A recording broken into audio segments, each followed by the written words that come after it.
ദുബൈയിലേക്ക് tourist വിസയ്ക്ക് അപേക്ഷിക്കുമ്പോൾ ഇനി മുതൽ പാസ്പോർട്ടിന്റെ പുറം കവർ കൂടി നിർബന്ധമാക്കുന്നു. വിസ സേവനം നൽകുന്ന സ്ഥാപനങ്ങൾക്കാണ് ഇത് സംബന്ധിച്ച് അധികൃതർ നിർദ്ദേശം നൽകിയത്.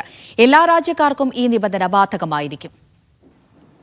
ദുബൈയിലേക്കുള്ള എൻട്രി പെർമിറ്റ് അപേക്ഷയിലാണ് മാറ്റം. ഇതുവരെ പാസ്പോർട്ടിന്റെ അകത്തെ പേജുകൾ മാത്രമായിരുന്നു അപേക്ഷയോടൊപ്പം ഉൾപ്പെടുത്തേണ്ടത്.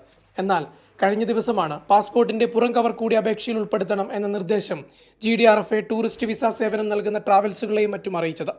UAE വിസിറ്റ് വിസയിൽ GDRFA ഒരു ചെറിയ മാറ്റം കൊണ്ടുവന്നിരിക്കുകയാണ്. സബ്മിറ്റ് ചെയ്യുന്ന സമയത്ത് നമുക്ക് പാസ്പോർട്ടിലെ ഫ്രണ്ട് കവർ ഫോട്ടോ നിർബന്ധമായി അറ്റാച്ച് ചെയ്യണമെന്നാണ് പറഞ്ഞിരിക്കുന്നത്.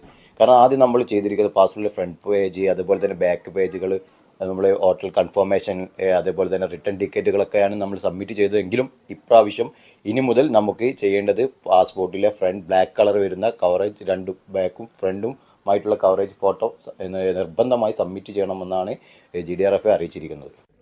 Passport copy, passport size photo, hotel booking, return ticket എന്നിവയോടൊപ്പമാണ് പാസ്പോർട്ടിന്റെ പുറം കവർ കൂടി ഉൾപ്പെടുത്തേണ്ടത്. GDRFAയുടെ ഉത്തരവിന് പിന്നാലെ അപേക്ഷാ സംവിധാനത്തിലും മാറ്റം വന്നുവെന്നും ട്രാവൽ ഏജൻസികൾ അറിയിക്കുന്നു. Akshay Peravoor, media 1, Dubai.